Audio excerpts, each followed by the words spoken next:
नमस्कार, देश की बात में हाजिर हैं। पहले बात भारत जोड़ो यात्रा की, जो दिल्ली में है। पहली बार 9 दिन के विराम पर है ये यात्रा।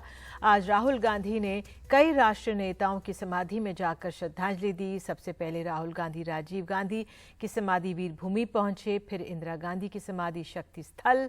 इसके बाद देश के पहले प्रधानमंत्री जवाहरलाल नेहरू की समाधि शांतिवन पहुंचे और श्रद्धांजलि दी। इसके बाद राहुल गांधी राजघाट पहुंचे, राष्ट्रपिता महात्मा गांधी को श्रद्धांजलि दी। इसके लाल बहादुर शास्त्री की विजय समाधि और फिर जन बाबू जगजीवन राम की समाधि समता स्थल भी गए, श्रद्धांजलि दी। राहुल गांधी आज देश के पूर्व प्रधानमंत्री अटल बिहारी वाजपेयी की समाधि सदैव अटल पहुंचे और उन्हें श्रद्धांजलि दी। लेकिन इस यात्रा को लेकर बीजेपी कई सवाल खड़े करती रही है, खासकर वाजपेयी जी की समाधि पर जाने के बाद। हाल ही में कांग्रेस के एक प्रवक्ता गौरव पांधी का जो ट्वीट है उसको लेकर बवाल मचा हुआ है, जिसमें अटल बिहारी वाजपेयी ने क्विट इंडिया मूवमेंट का बहिष्कार किया था। तमाम ऐसी चीज़ें लिखी थी। हालांकि बाद में बढ़ती आलोचनाओं के बाद उस ट्वीट को डिलीट करना पड़ा था। तो बीजेपी के एक नेता ने पूर्व प्रधानमंत्री नरसिम्हा राव की समाधि पर ना जाने पर सवाल उठा दिए हैं। कभी विवेकानंद स्टैच्यू पर ना जाने तो कभी राहुल गांधी के गोदसे पर बयान, सद्दाम जैसे दिखने, फिर राहुल की टी शर्ट, जूतों पर बीजेपी के नेताओं प्रवक्ताओं द्वारा सवाल उठते ही रहे हैं। तो आज जो वो हमारे राष्ट्र बड़े बड़े लोगों के समाधियों में गए, उस पर क्या कहना रहा, उस पर भी राजनीति हो रही है। आइए आगे बढ़ने से पहले सुन लेते हैं कुछ नेताओं को। तो अटल बिहारी वाजपेयी जी की समाधि पर राहुल जी गए और मैं खुद भी मानता हूं कि अटल जी की कुछ बातें थी, वो बातें भले ही विचारधारा से हम अलग थे, पर कुछ बात मुझे भी पसंद है। जब आप अटल जी के सिद्धांतों को नहीं मानते हो, बनी बनाई सरकार तोड़ने के लिए, चाहे मध्य प्रदेश हो, चाहे कर्नाटका हो, चाहे महाराष्ट्र हो या और स्टेट्स नॉर्थ ईस्ट के, वो तोड़ तोड़ के लाके तुम बनाते हो, तो अटल जी की भावना का अपमान करने वाली भाजपा अटल जी के सम्मान के लिए क्या बात हमें सिखाएगी। अच्छा है, श्रद्धेय अटल जी पूरे देश के सर्वमान्य नेता थे और अटल जी को सभी लोग चाहते हैं और अच्छा है उनकी विचारधारा में परिवर्तन हो। लेकिन सर कल आना था 25 तारीख है, आज आ रहे हैं आप लोग। ये तो हमेशा कांग्रेस डिरेल्ड ही रहती है। सर राहुल गांधी ने कहा है कि देश इस समय सबसे ज्यादा कमजोर हो चुका है। देश इस समय पूरी दुनिया में तेजी के साथ भारत माता विश्व गुरु की तरफ बढ़ रहे हैं हम लोग, और कांग्रेस डिरेल्ड हो चुकी है, पूरी तरह से फेल हो चुकी है। अपने शासनकाल में जिस ढंग से कांग्रेस ने, उनके नेताओं ने देश को लूटा घसोटा है, भ्रष्टाचार का एकदम पैमाना बन गया था पूरा भारत। शुचिता के साथ आदरणीय प्रधानमंत्री जी ने काम किया है। इन वर्षों में, इन मात्र 8-9 वर्षों के आसपास पूरा देश पूरी दुनिया के पैमाने पर आगे बढ़ा है। इस पर बात करने के लिए हमारे साथ पवन खेड़ा मौजूद हैं, कांग्रेस के मीडिया प्रभारी हैं। बहुत बहुत धन्यवाद पवन खेड़ा जुड़ने के लिए। तो भारत जोड़ो यात्रा विश्राम पर है, लेकिन आज जिस तरह से राहुल गांधी ने तमाम ये जगह गए, इस पर जो इतना बवाल खड़ा हो रहा है, बीजेपी की तरफ से सवाल खड़े हो रहे हैं, कहा यह जा रहा है विचारधारा परिवर्तन हो गया अटल बिहारी वाजपेयी जी की समाधि पर जब गए। क्या कहेंगे इस पे आप? देखिए, इन लोगों को बड़ा दिल क्या होता है, सम्मान क्या होता है, ये सब चीजें उन लोगों को तो समझ में आ नहीं सकती जो देश के प्रथम प्रधानमंत्री तक की फोटोशॉप कर करके जिस तरह की अनर्गल टिप्पणियां करते हैं। ऐसे लोगों से हमें ना सर्टिफिकेट चाहिए, ना इनसे हम कोई उम्मीद रखते हैं कि वो कुछ समझ पाए। निधि जी, हम अंग्रेजी में अपने आप को लिबरल वैल्यूज वाले लोग मानते हैं। लिबरल वैल्यू क्या होती है? लिबरल वैल्यू ये होती है कि निधि कुलपति जी की विचारधारा से मैं सहमत हूं या न हूं। अगर निधि कुलपति जी को विचारधारा पसंद है तो उस विचारधारा का स्थान है इस देश में। मैं कोई नहीं होता, मेरे पास कोई ऐसी अथॉरिटी नहीं है कि मैं निधि कुलपति जी को गन पॉइंट पे कहूं कि आपकी विचारधारा गलत है। भले मैं लड़ूंगा आपकी विचारधारा से, लेकिन मैं आपकी विचारधारा से विचारधारा के स्तर पर लड़ूं। जिस देश ने एक व्यक्ति को चुना, प्रधानमंत्री बनाया, उस देश के प्रति सम्मान है कि उनकी समाधि पे आज राहुल गांधी गए। यह बात ना नरेंद्र मोदी जी को समझ में आ सकती है, ना उनकी ट्रोल आर्मी को समझ में आ सकती है। ट्रोल आर्मी का मतलब उनकी कैबिनेट, जो सुबह से शाम तक देश के प्रथम प्रधानमंत्री, फाउंडिंग फादर के लिए जिस तरह की टिप्पणियां करते हैं, तो इनकी बात का तो मैं जवाब नहीं दूंगा।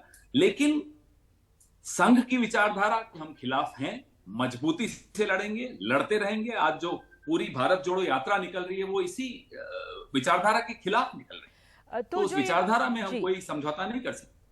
जो बीजेपी की तरफ से छटपटाहट है, क्या ये एक तरह से माना जाए कि आपने अटल बिहारी वाजपेयी की समाधि में जाकर उनको हाईजैक करने की कोशिश की? क्योंकि अब तक जिस तरह से सरदार पटेल हो या तमाम और लोग हों, ये क्या एक रणनीतिक मूव माना जाए इसे?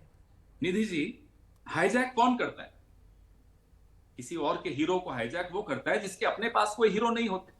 हमारे पास कोई कमी है? आप बताइए, जो सबसे बड़ा स्टैच्यू मोदी जी जिसके बारे में पूरे विश्व में चर्चा करते हैं, सरदार पटेल का स्टैच्यू, वो किस पार्टी के थे?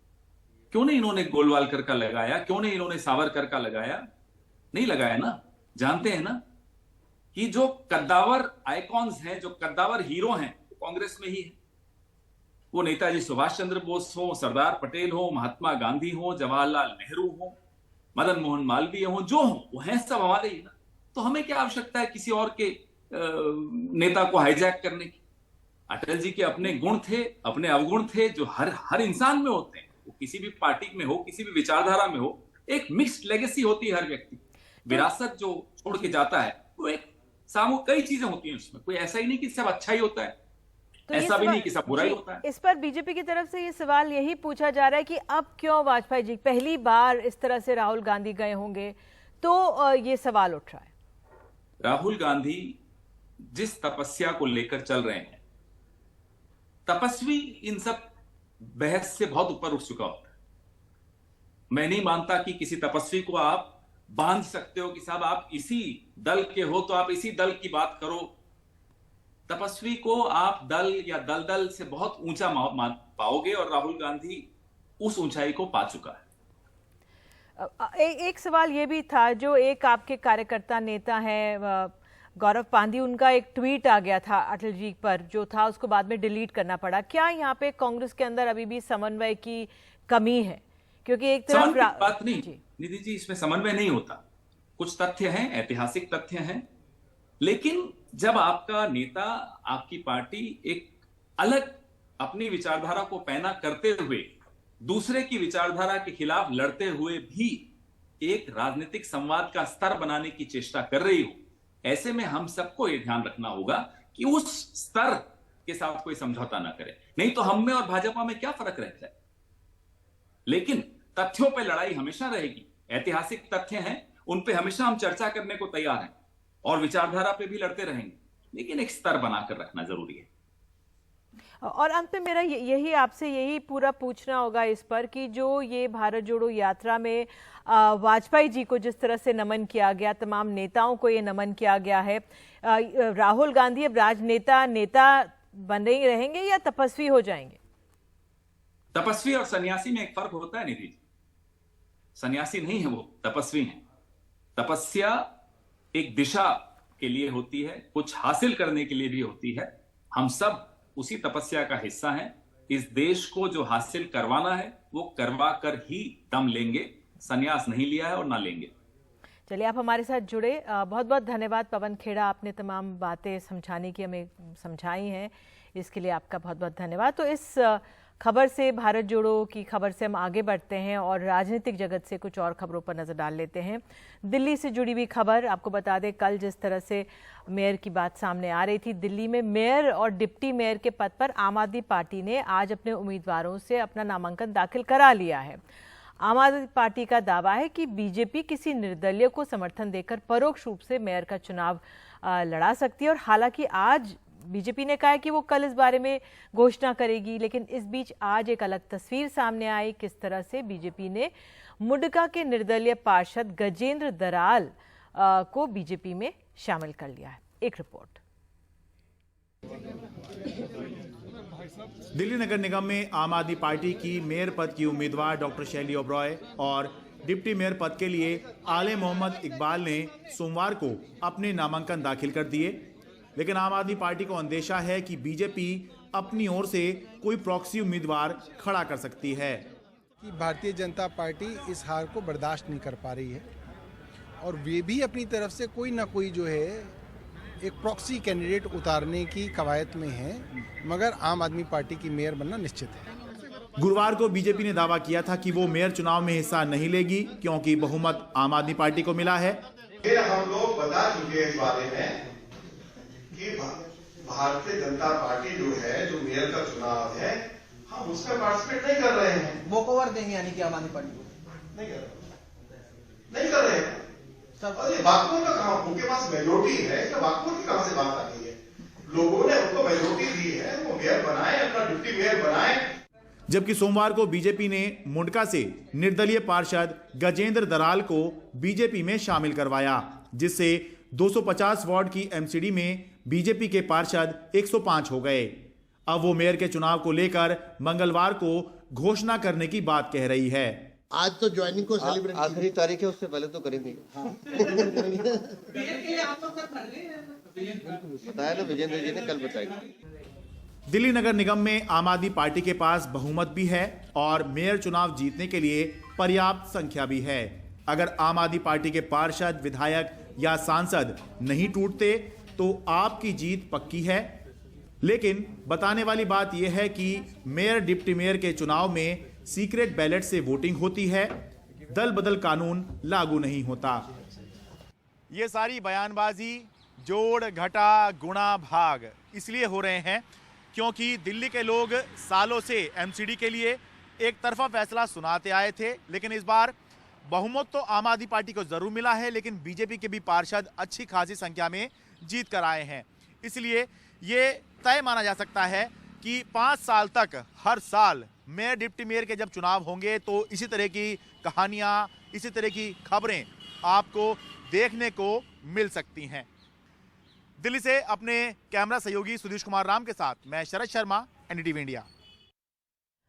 और अब बात कर्नाटक की। कर्नाटक में अपने बूते पर बीजेपी की पहली सरकार बनवाने में अहम भूमिका निभाने वाले जनार्दन रेड्डी का बीजेपी से मोह भंग हो गया है।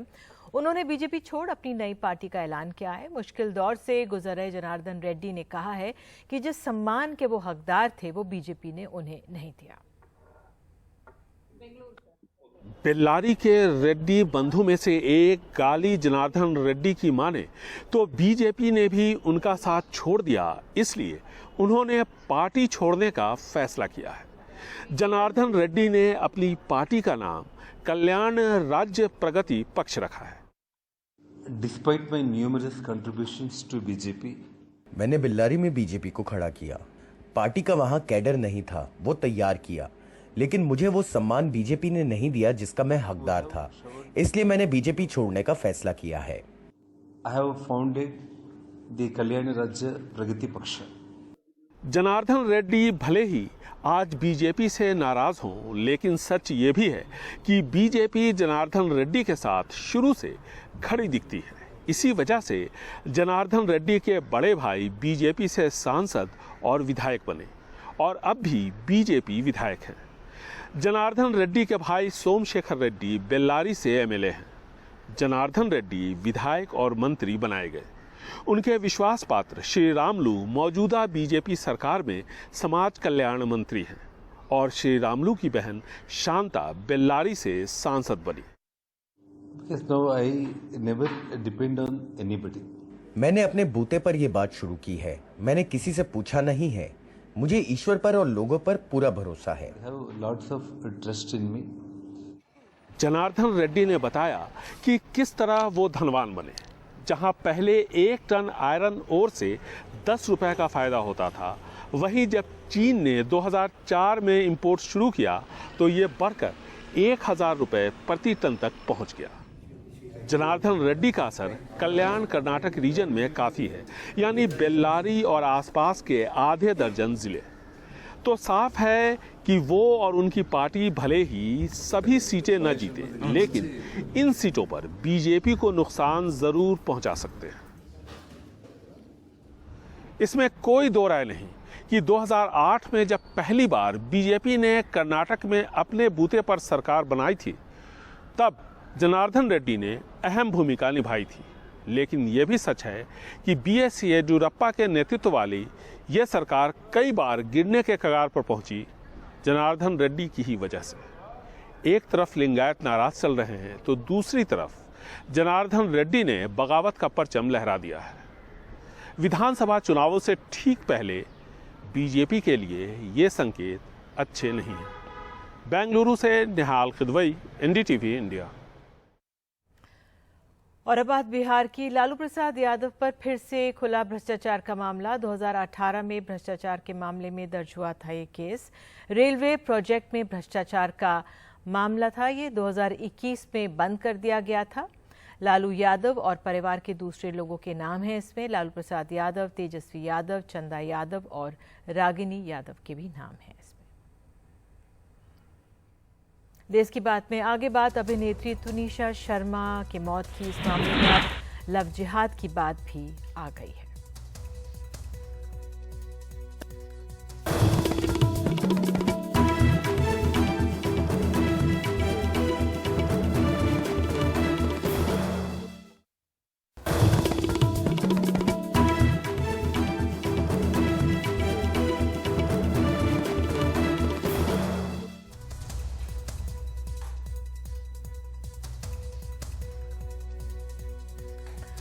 अभिनेत्री तुनिशा शर्मा ने सेट पर फांसी क्यों और किन हालातों में लगाई, इसकी जांच पुलिस तेजी से कर रही है। लेकिन महाराष्ट्र के मंत्री भाजपा नेता गिरीश महाजन इसे लव जिहाद कह रहे हैं और सख्त कानून पर विचार करने की बात कह रहे हैं। तुनिशा का अंतिम संस्कार कल शाम 4 बजे होगा। शिजान ने तुनिशा को धोखा दिया, उसके साथ पहले रिलेशनशिप बनाया, शादी का वादा करके फिर उसने तुनिशा से ब्रेकअप किया। अली बाबा सीरियल के एक्टर शिजान खान ने एक्ट्रेस तुनिशा शर्मा को धोखा दिया। उसके और भी महिलाओं से संबंध थे, ये आरोप तुनिशा की मां ने लगाए हैं। शिजान ने तुनिशा को धोखा दिया, उसके साथ पहले रिलेशनशिप बनाया, शादी का वादा करके फिर उसने तुनिशा से ब्रेकअप किया और उसका पहले किसी लड़की के साथ इन्वॉल्वमेंट थी। उसके बावजूद भी तुनिशा को उसने इन्वॉल्व रखा अपने साथ। 3-4 महीने उसको यूज़ किया। बस मैं इतना कहना चाह रही हूँ कि इसको सज़ा मिलनी चाहिए, शिजान को नहीं छोड़ना। मेरा बच्चा गया है बस। बाकी मीडिया बहुत कोऑपरेट कर रही है, मैं तहे दिल से शुक्रिया करती हूँ मीडिया का। इस बीच आरोपी शिजान की बहन बयान दर्ज कराने वाले पुलिस स्टेशन पहुंची। तुनिशा अली बाबा सीरियल के एक्टर शिजान खान के साथ रिलेशनशिप में थी, लेकिन 15 दिन पहले उनका ब्रेकअप हुआ। काफी तनाव में थी, इसीलिए ये कठोर कदम उठाया। पुलिस की जांच अब तक इतना ही कहती है। पोस्टमार्टम रिपोर्ट के मुताबिक एक्ट्रेस की मौत दम घुटने से हुई। शरीर पर किसी भी प्रकार के चोट के निशान नहीं मिले। तुनिशा की मां की शिकायत पर आत्महत्या के लिए उकसाने के आरोप में शिजान की गिरफ्तारी हुई और 4 दिन की पुलिस रिमांड पर भेजा गया। 2 प्रेमियों के बीच बात क्यों और कहां बिगड़ी, ये जांच का विषय है, लेकिन महाराष्ट्र के मंत्री इसे लव जिहाद का मामला बता रहे हैं। तनिष्का शर्मा की जो मौत है वो लव जिहाद का ही एक मसला है। मुझे लगता है इसकी पूरी जांच होनी चाहिए। जांच चल भी रही है। दिन पर दिन हम लोग देख रहे हैं कि ये इससे जो मामले हैं वो बढ़ रहे हैं। मुझे लगता है इसके लिए इसीलिए इसके खिलाफ सख्त से सख्त कानून लाना चाहिए और हम उसके ऊपर विचार कर रहे हैं। मंगलवार शाम 4 बजे मीरा रोड में तुनिशा का अंतिम संस्कार होगा। मैं अभी जे जा रहा हूँ। वहाँ से हम लोग तुनिशा की बॉडी को मीरा रोड शिफ्ट करेंगे, फिर मीरा रोड मॉर्चरी में रखेंगे। कल मॉर्चरी से हम घर लेके आएंगे, उसके बाद घर से फिर अंतिम संस्कार के लिए निकलेंगे। मीरा रोड में ही होगा कल 4 बजे।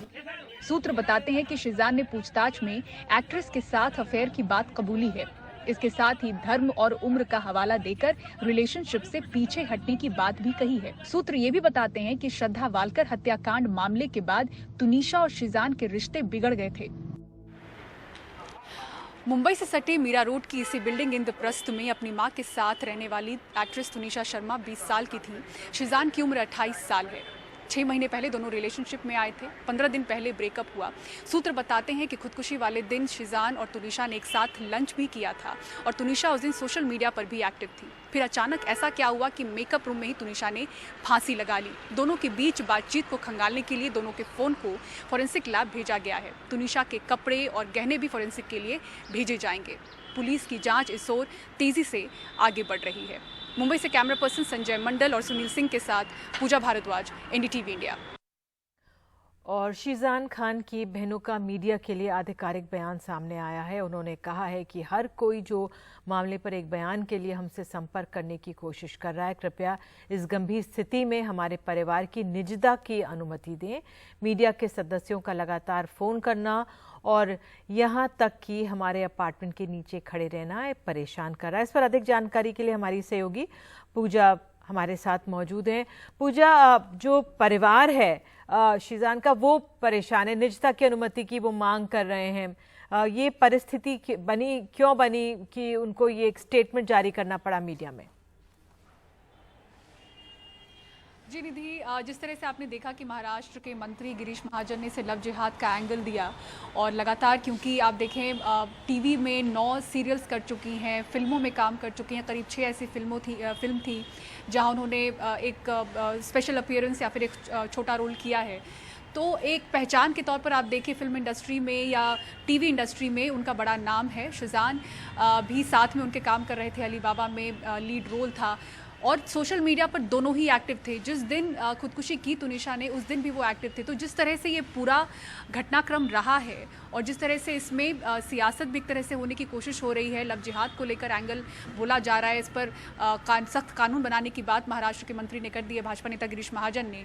उसके बाद मीडिया का जो जमावड़ा है लगातार उनके परिवार को उनसे संपर्क करने की कोशिश कर रहा है, क्योंकि तुनिशा के परिवार वाले फिर भी हमसे बात कर रहे हैं। उनकी माँ का वीडियो भी आज सामने आया जहाँ वो लगातार ऐसे आरोप लगा रही हैं कि उसका इस्तेमाल किया तुनिशा का शीजान ने, कई महिलाओं से संपर्क थे, उसके संबंध थे, शादी का हवाला देकर प्रॉमिस करके उसका इस्तेमाल किया। तो इस तरह के आरोप के बाद और गिरफ्तारी के बाद उनके परिवार के भी पक्ष के लिए लगातार मीडिया कोशिश कर रहा है, जिसको लेकर आखिरकार उन्होंने ये स्टेटमेंट जारी किया।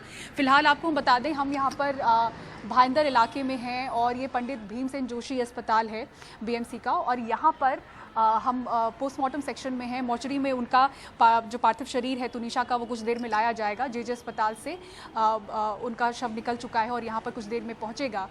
कारण ये है कि मीरा रोड में इनका घर है इंद्रप्रस्थ। तुनिशा शर्मा का अपनी माँ के साथ यहाँ पर रहती थी और कल शाम में उनका अंतिम संस्कार होगा। उनके परिवार के सदस्य आज रात तक पहुँच रहे हैं। कल सुबह अंतिम दर्शन के लिए जो यहाँ से उनका पार्थिव शरीर होगा उनके घर ले जाया जाएगा। तो वो चाहते नहीं थे कि जेजे अस्पताल से, जो कि यहाँ से काफ़ी दूर है, इतनी दूरी वो तय करें, तो इसलिए तय हुआ कि यहाँ पर उनके शरीर को, पार्थिव शरीर को लाया जाए। तो अब से कुछ देर में ही वो यहाँ पर पहुँचेंगे और शायद परिवार के कुछ सदस्य होंगे, हम कोशिश करेंगे उनसे बात करने की भी। लेकिन तुनिशा के परिवार के का जो पक्ष है वो लगातार हम बता रहे हैं, जहां वो सीधे शीजान पर आरोप लगा रहे हैं कि अचानक से ब्रेकअप की वजह से वो तनाव में थी और एंग्जाइटी अटैक जैसी कई ऐसी समस्याओं से वो गुजर रही थी। उनके परिवार की तरफ से भी, तुनिशा के परिवार की तरफ से संपर्क साधने की भी कोशिश हुई थी शीजान से समझने के लिए, लेकिन इसका कोई हल नहीं निकल पाया था। पर हैरान करने वाली बात कुछ ये भी है कि शीजान के मेकअप रूम में सुसाइड करना, उसी दिन दोनों का साथ में लंच करना, खुदकुशी से कुछ घंटे पहले उन्होंने सोशल मीडिया पर पोस्ट किया था और उसके तुरंत बाद इस तरह से होना। तो पुलिस इस तरफ कोशिश ये कर रही है कि दोनों के फ़ोन से कुछ चैट्स को अगर जिसे डिलीट किया गया हो किसी के ज़रिए, तो उसे रिट्रीव करने की कोशिश हो। तो फॉरेंसिक जांच भी इसमें एक अहम कड़ी के तौर पर हम देख रहे हैं। तुनिशा के कपड़े और गहने भी भेजे जाएंगे फॉरेंसिक्स के लिए। फ़ोन दोनों के भेज दिए गए हैं, आरोपी शीजान के और तुनिशा के। तो उन चैट्स को रिट्रीव करने की कोशिश। जी, आपने बहुत जानकारियां दी, इसके लिए बहुत बहुत शुक्रिया। और अब अगली खबर के रुख करते हैं। श्रद्धा वॉलकर की हत्या के आरोपी आफ्ताब अमीन पूनावाला का सीबीआई की CFSL लैब में वॉइस सैंपल लिया गया है और उसका फेस रिकग्निशन टेस्ट भी हुआ है। आखिर दिल्ली पुलिस ने आफ्ताब की ये 2 जांचें क्यों करवाई, एक रिपोर्ट।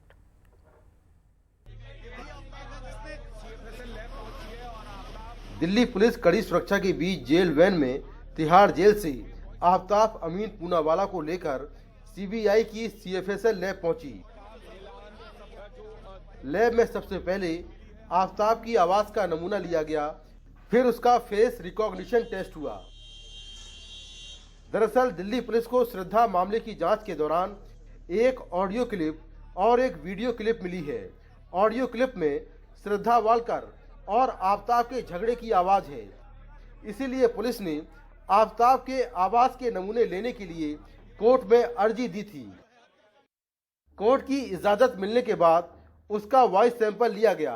अगर आफताब की आवाज़ के नमूने का मिलान ऑडियो क्लिप की आवाज़ से हो जाएगा तो हत्या का मकसद साबित करने में पुलिस को आसानी होगी।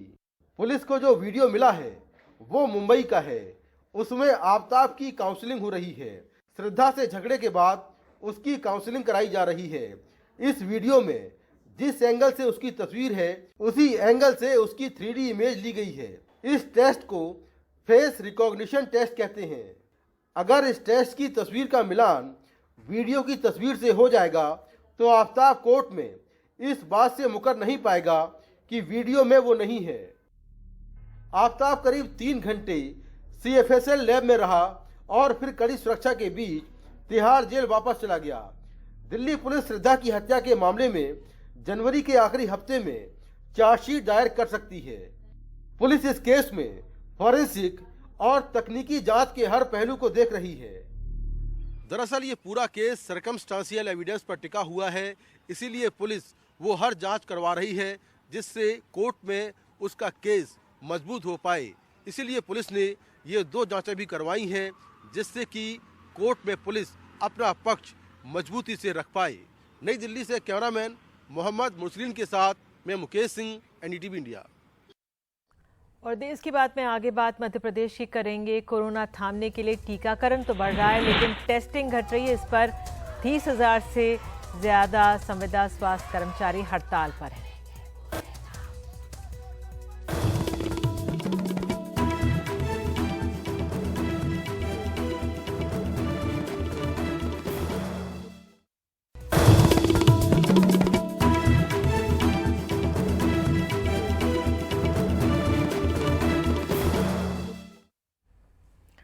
तो एक बार फिर से बात करें हम बिहार की। जैसा हमने आपको पहले बताया कि लालू प्रसाद यादव पर फिर से भ्रष्टाचार का मामला खुल रहा है। 2018 में भ्रष्टाचार का मामला ये दर्ज हुआ था। ये रेलवे प्रोजेक्ट में भ्रष्टाचार का मामला है। तो इस पर लालू प्रसाद यादव के बेटे और बिहार के उप मुख्यमंत्री तेजस्वी यादव ने अपनी प्रतिक्रिया दी है। आइए सुनते हैं। हम लोग का सारा स्टेटमेंट ऑन रिकॉर्ड है। हम कई बार जाकर के हम ED हो CBI हो वहाँ अपना सवाल का जवाब जो है हम लोग रिकॉर्ड पे दे चुके हैं। उससे अलग क्या हो? नित्यानंद राय ने कहा है कि आप लोग पॉलिटिक्स कर रहे हैं और आप लोग अपीसमेंट पॉलिटिक्स कर रहे हैं। 2024 में सफाया हो जाएगा महागठबंधन का यहाँ। उनको यहाँ के बारे में जानकारी है ना, वो तो एक जिला के बारे में जानकारी होगा, बिहार के बारे में। बात करते हैं हम मध्य प्रदेश की। केंद्रीय स्वास्थ्य मंत्रालय ने चीन में कोरोना के बढ़ते संक्रमण की समीक्षा के बाद 20 दिसंबर को पूरे देश में कोविड का अलर्ट जारी किया। मध्य प्रदेश में कोविड अलर्ट के बाद वैक्सीनेशन जो है, टीकाकरण 6 गुना बढ़ गया है, लेकिन टेस्टिंग 5 गुना तक घट गई है। राज्य में फिलहाल 4 ही एक्टिव मामले हैं, जिसमें राजधानी भोपाल में 3 हैं। फिक्र इस बात की कि हालात संभालने वाले स्वास्थ्यकर्मी बड़ी संख्या में हड़ताल पर हैं। अपने देश में आया है तो फिर सावधान रहना है। पिछले हफ्ते विधानसभा में मुख्यमंत्री कोरोना के नए वेरिएंट को लेकर सावधानी और तैयारी की बात कर रहे थे।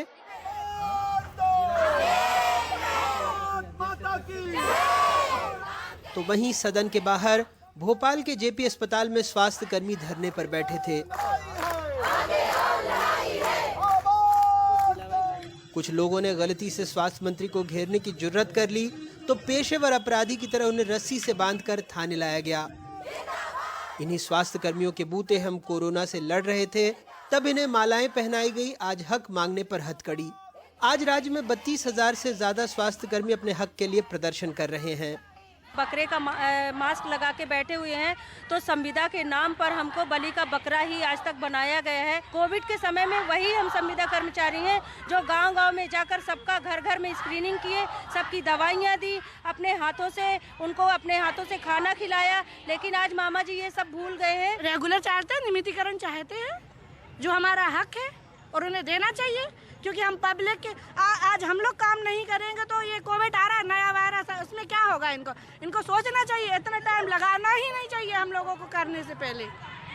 हम लोग अपनी जान की ना सोचते हुए, अपने परिवार की ना सोचते हुए, हम पब्लिक और गवर्नमेंट और सरकार की ही सोचते हैं। हमारी 2 प्रमुख मांग है। एक मांग है कि जो मध्य प्रदेश के सभी संविदा अधिकारी कर्मचारियों को जो अन्य राज्यों में राष्ट्रीय स्वास्थ्य मिशन के कर्मचारियों को नियमित किया गया है, उसी तरह मध्य प्रदेश के राष्ट्रीय स्वास्थ्य मिशन के कर्मचारियों को नियमित किया जाए। दूसरी मांग है कि जो राष्ट्रीय स्वास्थ्य मिशन से हटाकर जो आउटसोर्स ठेका प्रथा में किए गए सपोर्ट स्टाफ को पुनः राष्ट्रीय स्वास्थ्य मिशन में समायोजन किया जाए और जो निष्कासित कर्मचारियों जो 9 साल 10 साल से जो NHM में सेवाएं दी हैं उनको भी राष्ट्रीय स्वास्थ्य मिशन में वापस लिया जाए। हम भी समाज के साथ हैं, हम भी उस पीड़ा को समझते हैं, लेकिन आखिर हम किस वक्त अपनी पीड़ा रखें।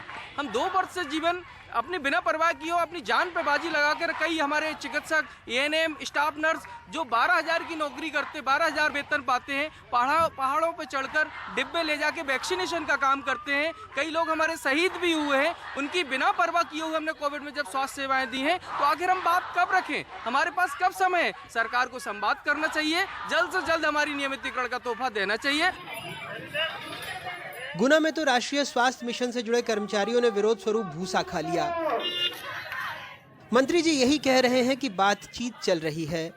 कल मैंने उनसे मंत्रालय में बुलाकर बातचीत की है और उन लोगों से अनुरोध किया है कि अभी वो हड़ताल वापस ले लें और उसकी जो भी जिनाई मांगे होंगी उन पर हम लोग डिस्कस करके उनको पूर्ति करेंगे। 2 सूत्रीय मांगों को लेकर प्रदेश भर में संविदा स्वास्थ्य कर्मचारियों की यह हड़ताल 15 दिसंबर से ही चल रही है। कोरोना की पहली और दूसरी लहर के बाद मध्य प्रदेश के सरकारी अस्पतालों में सुविधाएं बढ़ी, इस तरह के ऑक्सीजन प्लांट लग गए, वेंटिलेटर बेड की संख्या बढ़ी, ये हकीकत है। लेकिन दूसरी हकीकत ये भी है कि आज भी आधे से ज़्यादा सरकारी अस्पतालों में डॉक्टर नहीं हैं, नर्सिंग स्टाफ भी बेहद कम है। ऐसे में 32,000 से ज़्यादा संविदा स्वास्थ्य कर्मी अगर हड़ताल पर रहेंगे तो आने वाले दिनों में ये बेहद खतरनाक साबित हो सकता है। भोपाल से कैमरा पर्सन रिजवान खान के साथ अनुराग द्वारी, NDTV इंडिया। चीन के विदेश मंत्री वांग यी ने कहा है कि चीन भारत के साथ अच्छे रिश्तों के लिए काम करना चाहता है। तवांग में दोनों देशों के सैनिकों के बीच हुई झड़प के बाद चीनी विदेश मंत्री का ये बयान काफी मायने रखता है। लेकिन सवाल यह है कि क्या चीन पर पूरी तरह यकीन किया जा सकता है?